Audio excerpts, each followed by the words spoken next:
All right, guys. Now that we're officially done with 2017, no new movies coming out the rest of the year. Obviously, it's the last day of the year. We can finally make our list for. Yeah, we can. Did we distinguish this between best or favorite movies of the year? For me, for my list, it's like a combination. Me too. Like it's not like objective, but I also include like what I like. Yeah. Also yeah. with what's best. I agree. Like a lot of time, I would say it's a combination too, because it might not be like the best movie ever, but if you had a really good time watching it, you could put it in your top 10 or whatnot. So, but just before we start, we should probably make clear I've seen a lot more movies than this. I've seen probably twice as many. So our lists are definitely gonna be different, which is good. Yeah. But before we jump into the top 10, we're just gonna reel off a couple of honorable mentions, I guess, of movies that just didn't quite make the cut of the top 10. Mm-hmm. What are a couple of yours? For me, Wonder Woman was a. That's not in your top 10. No. What the? One of my favorite comic movies of the year, The Last Jedi. Star Wars was really good, even though it's been kind of divisive. Mother would also be on there. The Disaster Artist, Wind River. It's just like a handful that I really like. That's a pretty strong honorable mention list. Yeah, you definitely saw more movies than me. Guardians of the Galaxy is really the only one. I really like Guardians of the Galaxy too. Mm-hmm. But I like that movie a lot too. It's a great movie. Yeah, it's really, really good, but I just couldn't put it in my top 10 because I really like the other movies in my top 10. My number 10 is Lady Bird, which is an A24 film. It's like got like a bunch of buzz for like Academy Awards and stuff. A really good like coming of age story. Like great performances. Like everyone is really good in it. The script is really like smart, and I really liked it. It was funny. So, mine is American Made. I know you're probably not even anywhere near your top 10, but again, I've seen less movies. And the main reason I put it on there is because Tom Cruise is just really good in it. He is really good. Yeah, and it was a fun story. I've never, ever heard of that story whatsoever before the movie, which is, I give it props for that. And Doug Liman's a good director. He did like Edge of Tomorrow and Mr. and Mrs. Smith. And I think it says a lot when you have a really strong performance. Did you see The Foreigner? I did not. So the movie itself is not good, really, at all. But Pierce Brosnan, I actually texted him right after I saw the movie. Pierce Brosnan does a really good job in that movie. But yeah, I think that says like you can have a good movie, or not have a good movie, but have a really strong performance, which is kind of what American Made is. I'll do number 9, Okja, which is a Netflix movie. Yeah. I really like that one. I'm almost positive it's not in your top 10. But I had no, like, it was a good movie to sit down and watch. It made you think about, things that you probably eat and put into your body. Yeah, that's definitely in the upper half for me. It's a really smart, like, it talks about so many different topics, and it's like, it has a really good message, I think. My number 9 is A Ghost Story, which is another, like, kind of flew under the radar, I think, and it's a really unique, like, emotional, crazy story that is definitely not for everyone, but I would highly recommend checking out, obviously. Rooney Mara is really good at it, too, especially. I have not seen that one. What is your number 8? My number 8 is Logan. Oh, wow. All the way from March. And it's just... It's honest to God, it might be the best like comic movie since The Dark Knight. Like it's just the performances are all amazing. The script is really like it's brutal. It's like it's a really cool take on a western almost. Mm-hmm. And I think it was an amazing like finale for Hugh Jackman's Logan Wolverine. I'll say Logan too. Hey, it's a really, really good movie. I just remember thinking it was like just probably the most brutal movie we've ever seen, and it like had a different take on the superhero, and that story in particular was interesting. And also I cry like a decent amount during movies, I would say, and of all the movies I saw this year, I think only like 4 or 5 made me like actually cry, and Logan was one of them. So Jesus. That's you can't have higher praise than that. So you did we just both did our number 8. What was your number 7? My number 7, I know you haven't seen this, The Shape of Water, which is getting nominated for everything. Guillermo del Toro is like his return to form. Definitely his best movie since Pan's Labyrinth. Probably my favorite of his overall.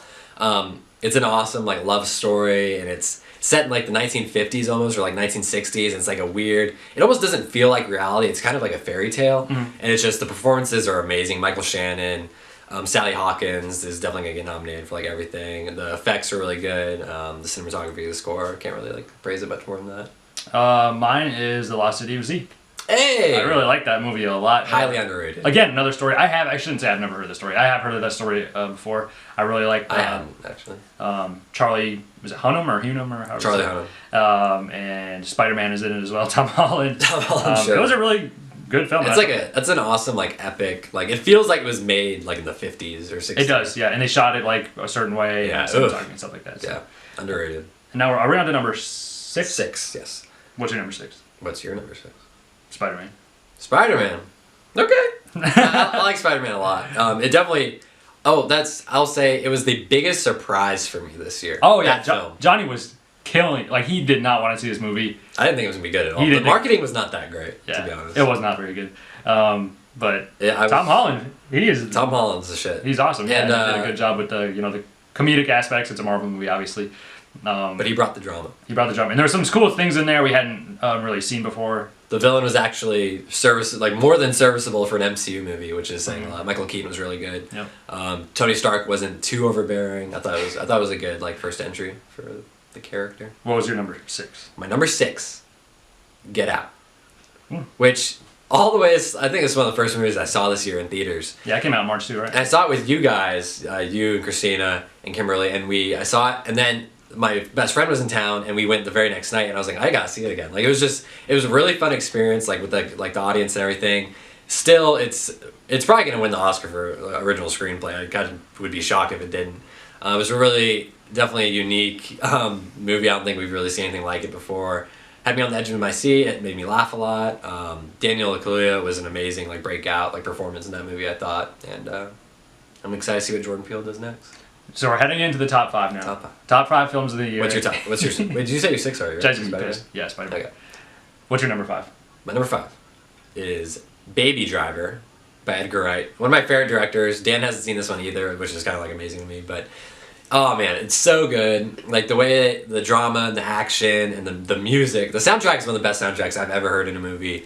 All the performances are really good. John Hamm, Jamie Foxx. I thought it was, I like the romantic aspect, even though I know it didn't land for most people, but I thought it's just so good. Probably Edgar Wright's best, and that's saying a lot because he has a lot of good movies. Now, the next one, or number 5 for me, is the best, just beat out Spider-Man as the best comic book style movie that I've seen this year. Is it Wonder Woman? No. Thor? Thor. Oh shit. Okay. And I'll get to Wonder Woman. Obviously, I just spoiled my next pick. But Wonder Woman to me isn't necessarily a comic book style movie. It's like a classic adventure. Exactly. Yeah. But this Thor it's comic book to the max. Is comic book to the max. I was completely blown away. And I've been saying forever they need to put Hulk and Thor together because they're like two characters people want to see, and I feel like they could do so much more. Mm-hmm. And they did, and it was just, I walked away from that movie and be like, holy crap. Again, I didn't necessarily want to see it. I see all the Marvel movies. Yeah. But I wasn't looking forward to it. And just like Thor, everybody's like, oh, well, the first 2 Thor movies weren't that great. This one was legitimately really good. Yeah, and that's funny because that was I was really excited for Thor Ragnarok because Taika Waititi directed it, and he's done some really good stuff in the past. He's mainly a comedy guy. And I wasn't really sure how he was going to work. The marketing wasn't doing it for me, the trailers and stuff. But I heard a lot of good things. The reviews were really good. And then went into it, and I was pleasantly surprised. I lived up to what I expected, I guess. What is your number 5? My number 4 is... What was your number 5? Baby Driver. Oh, fuck. Yeah. My number 4 is 3 Billboards outside Ebbing, Missouri. Oh, man. I want to see this again. I've only seen it once, but the cast is phenomenal. Frances McDormand is definitely getting nominated. Sam Rockwell, they knock it out of the park. Sam Rockwell, man, he's good. And I was introduced to him in I think it was either Moon or Iron Man 2. Or was it 3? Iron Man 3 or 2? 2. He was the dickhead. But I think it was Moon though. Is the first Moon that's still his best performance to me. But he is really amazing in this. The script is off the wall good. Just really, and there's a lot of heart, but there's comedy too. It's a dark comedy almost. Really good. My number 4 is Wonder Woman. I already said.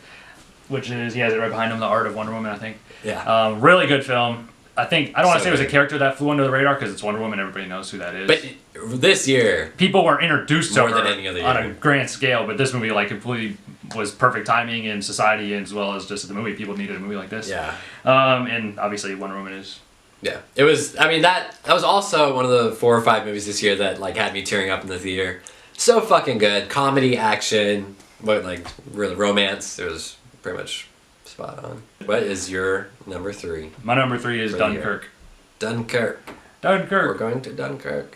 Christopher Nolan is one of my favorite, probably my favorite. Yeah, he's one of my favorite directors. Yeah, he's my favorite. No question. Dunkirk again is really good. We saw it in IMAX. super, super loud, which I hate how IMAX movies do that sometimes, how they're so loud it like takes away from the enjoyment. This one in particular, Nolan even did on purpose. The shit out of it. It was almost obnoxious. Like, I don't know. But it was really good either way. This is your number 3 of the year, huh? Yeah. Doing more complaining for this thing. Well, I felt like it was just turning down the volume a little bit, it would have been better. But no, I totally agree. Dunkirk, it's technical like perfection, basically.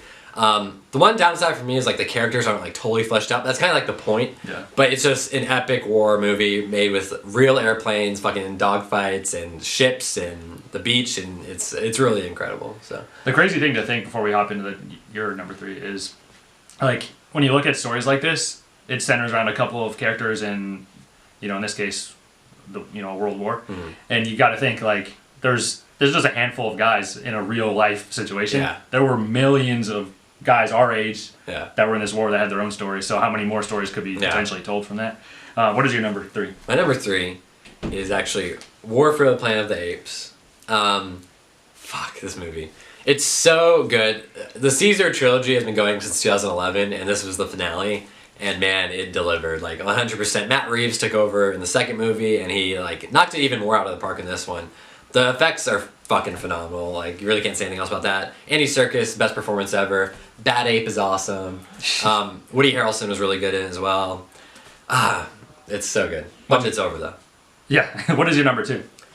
My number 2 is Dunkirk. Okay.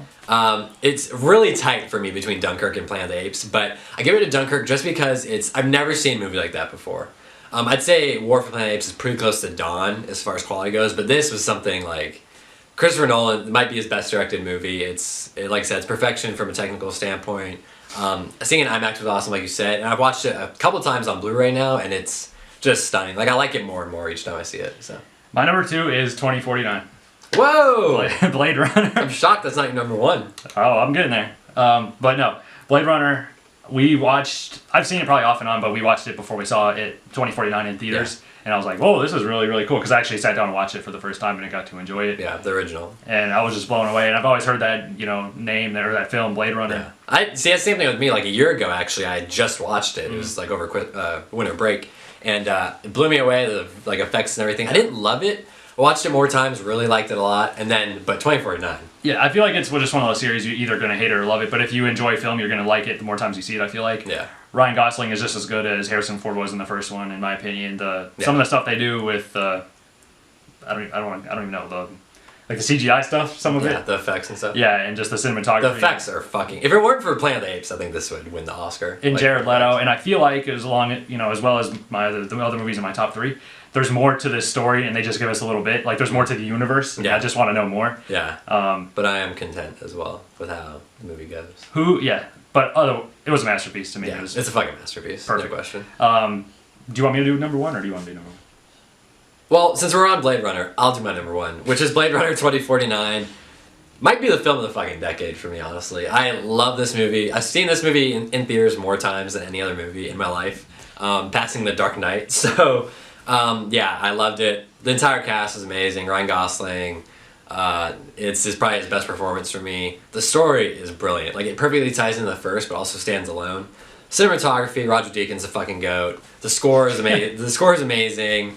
The sets are unbelievable. Denis Villeneuve is a god. He's right up there with Nolan for me probably right now. And there's twists and turns, and it's all you could ask for. Yeah. My number 1 is Planet of the Apes. Yeah. Caesar, that whole thing that they did with Andy Serkis and his work that he's done in The Lord of the Rings and The Hobbit and this film and all these other ones, on the top of the fact that he's a really good actor by himself.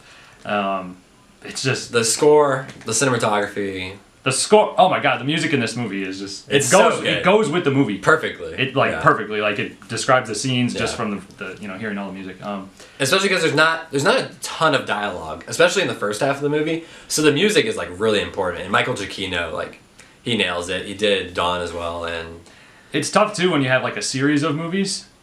So like, for the audience to want to see more, you get fatigue a lot.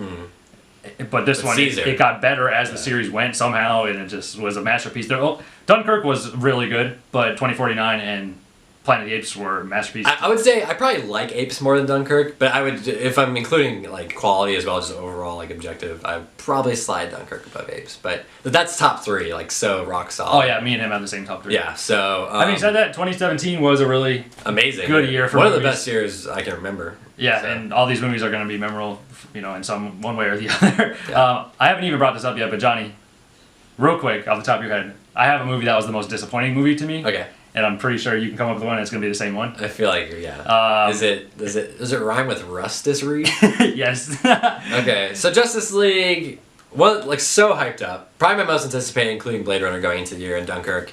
And fuck, it's not even close to those movies. Yeah. Obviously, I didn't expect that, but it was a mess. The production was a fucking mess. And that's really all you can like chalk it up to.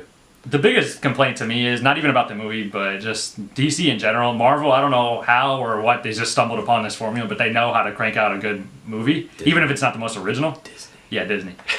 But DC just cannot wrap their head around it, and they just happen to stumble upon Wonder Woman, I feel like. Patty Jenkins, like, I like Man of Steel. Yeah. So, Suicide Squad is not good. Batman and Superman 2 was just, I like that it's a good movie to watch, but it's not great like Wonder Woman. Yeah. Wonder Woman is definitely ahead of the pack so far. Justice League is a complete fucking misstep.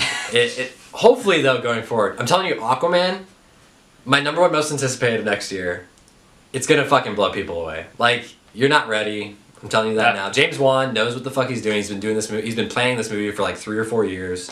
I think the effects are gonna be unreal, and I'm just excited to see more of that character. Because even in Justice League itself, I liked the characters a lot. Yeah.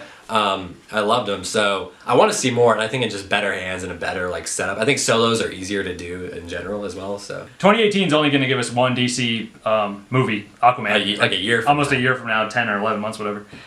So hopefully they right the ship in that way, and then 2019 and beyond can just be greatness. And Wonder Woman sequel. You got Matt Reeves doing Batman. Yeah. We're 9 years or almost 10 years into the MCU, so hopefully in a couple years then we'll be in DC, it'll be even better. But thank you guys for watching. We really appreciate it. Please subscribe. It's been a good year.